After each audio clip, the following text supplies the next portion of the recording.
La chronique Showbiz est présentée grâce à la collaboration de la Caisse des Jardins de la Baie, qui vous invite à aimer sa page Facebook afin de suivre ses nombreuses implications et ses nouveaux développements dans notre milieu. Et de Perron Autoford du boulevard Talbot à Chicoutimi, fier partenaire de vos sorties culturelles.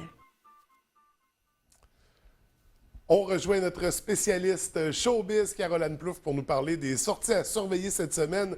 Caroline, ça va bien aujourd'hui? Même si on dirait l'automne dehors, oui, ça va bien, toi?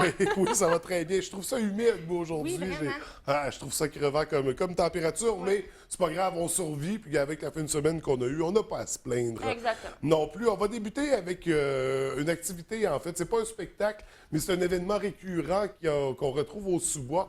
Il s'agit de l'Open Stage. Oui, exactement. Le 10 juin à 20h, c'est l'Open Stage au sous-bois. Oui. Comme tu l'as mentionné, cet événement-là a lieu une fois par mois.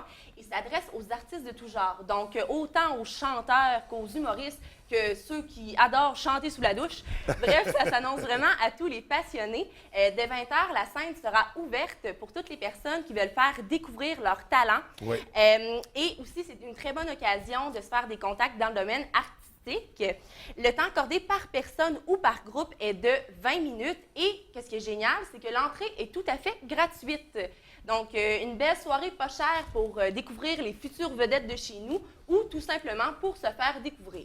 Et là, on parle de chansons, de musique exclusivement ou... De tout. De OK, tout, ça peut des être du poèmes théâtre, aussi. de la poésie, des lectures, des... Toutes les formes d'art, là, c'est vraiment... toutes les formes d'art sont acceptées. Et d'autres types de performances également. Oui. Donc, c'est à découvrir. Ça, on retrouve ça au sous-bois, d'ailleurs, avec les excellents cocktails qu'ils préparent. Ça doit faire des soirées extraordinaires. Oui, bien arrosé et bien agréable. Oui, bien sûr. Donc, l'Open Stage est à surveiller du côté du sous-bois. Et on a dit, c'était à quelle journée du mois? Ça, c'est à chaque... Ben, dans le fond, c'est le 10 juin à 20h au sous-bois. OK, Mais OK. ça varie, là, je crois. OK, donc la date est à surveiller. On Oui. peut suivre de près sur la page Facebook.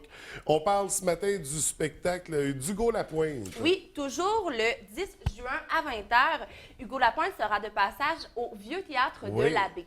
Donc, avant toute chose, j'avais envie de vous faire un bref portrait sur sa carrière parce que je me suis dit qu'il y a peut-être dans nos téléspectateurs des gens qui le connaissaient un peu moins. Donc, pour ceux qui l'ignoraient, eh bien, je vous l'annonce, Hugo Lapointe est bel et bien le frère d'Éric Lapointe, le grand rocker du Québec. Donc, ça doit être difficile de se lancer dans une carrière quand on a le grand frère qui nous fait de l'ombre comme ça. Oui, mais c'est inspirant, par exemple. Oui, oui, Ouais. oui. Mais même si son frère, ils n'ont pas du tout le même genre Non, de musique. pas du tout. Hugo Lapointe a commencé à faire de la musique très jeune et plus précisément à l'âge de 10 ans. À cet âge-là, il jouait beaucoup de la batterie, mais il a très vite délaissé cet instrument-là pour ses cordes vocales. Et d'ailleurs, très bon choix de sa part parce que j'adore vraiment sa musique. Et il y a 4 albums à son actif. Il a sorti son tout premier en 2004 qui s'intitule Célibataire.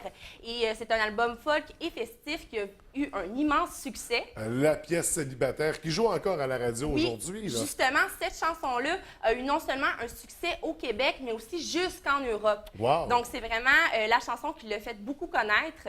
Après ça, il a sorti 3 autres albums. Il a sorti La Trentaine, Hugo Lapointe et le petit dernier qui est sorti en 2013 qui s'intitule La Suite. Et là, j'ai un petit scoop pour toi, François. Yes. Il a annoncé tout récemment qu'il est en train de travailler sur son prochain album qui compte sortir au début de 2017. OK. Donc, pour les fans, ça reste à surveiller. Et maintenant, revenons un peu au spectacle. Oui. Oui, parce que là, je m'écarte un petit peu. Bon, on parle d'Hugo Lapointe quand même. Oui. Durant son show, il va chanter les chansons qui se trouvent dans ses 4 albums. Oui. Puis, il va également emprunter des titres très populaires des Beatles, de Daniel Lavoie et j'en passe. Donc, très beau spectacle. Et petit fait croustillant, il a mentionné en entrevue dans le Journal de Québec qu'il adore venir faire des shows chez nous au Saguenay Yes. parce que son père est originaire de Jonquière. Donc, quand il revient ici, ça y remémore plein de beaux souvenirs de jeunesse.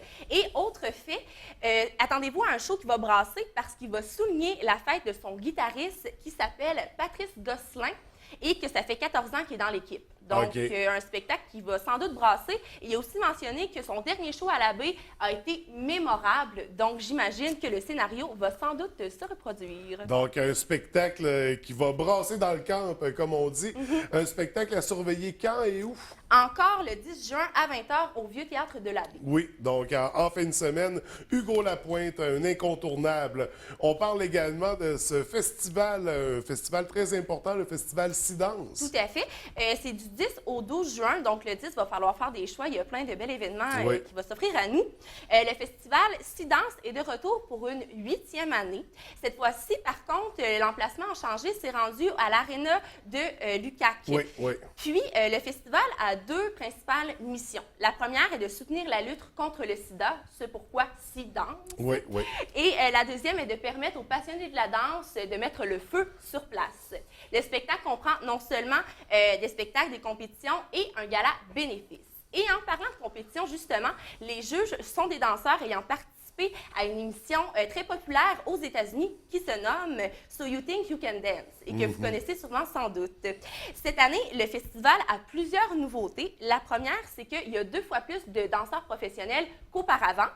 Et maintenant, vous pouvez vous procurer un bracelet qui vous permet d'assister à la totalité de la programmation au coût de 15 $. Et sur ce 15 $-là, qu'est-ce qui est très important de savoir, c'est qu'il y a 1,50 $ qui est directement remis à l'organisme Le Mien, qui est un organisme toujours en lien avec la cause du festival. Puis, je vous ai fait un petit portrait aussi de ce festival-là pour savoir qu'est-ce qui se passe chaque jour. Donc, le 10 juin, ça débute. La première partie sera assurée par les écoles de danse. Et ça sera suivi par la fameuse troupe de danse Coco Fiesta qui présentera un extrait de leur spectacle. Ensuite, le 11 juin, c'est vraiment une grosse compétition qui englobe tous les genres de danse, tous les genres de musique. Et il va y avoir environ 800 participants. Wow. Donc, très, très grosse compétition. Oui. Et en soirée, ce sera le gala bénéfice. Et d'ailleurs, durant cette soirée, il y a un célèbre danseur des États-Unis. Je vous mentionne pas le nom, je vous le laisse découvrir, mais vous le connaissez sans doute, je suis à peu près sûre. On le voit dans les vidéoclips? Ah, vous allez voir. Je vous en dis pas c'est plus. bon. Je vous garde vraiment la surprise. Et finalement, pour clore le festival, le 12 juin, eh bien, ce sera le Challenge Elite, qui est une genre de compétition et un ajout très important de la programmation cette année. Donc, un bel événement pour une bonne cause. Et je conclurai le festival Sidance en ajoutant qu'il y a le volet atelier également le dimanche. Si on va aller découvrir, rencontrer ces danseurs-là, vivre l'expérience, découvrir différents styles de danse, développer également. Ce sera l'occasion, donc ça se termine toujours avec ces ateliers du dimanche pour Sidance. Beaucoup d'événements à surveiller quand même, des gros événements en fait à surveiller pour en fin de semaine. Ça nous fait un bon week-end. Nous, Caroline, on se revoit pour la dernière la semaine prochaine. Oui, exactement. Alors d'ici là, je te souhaite une très belle semaine et au plaisir de se revoir lundi prochain. Merci beaucoup.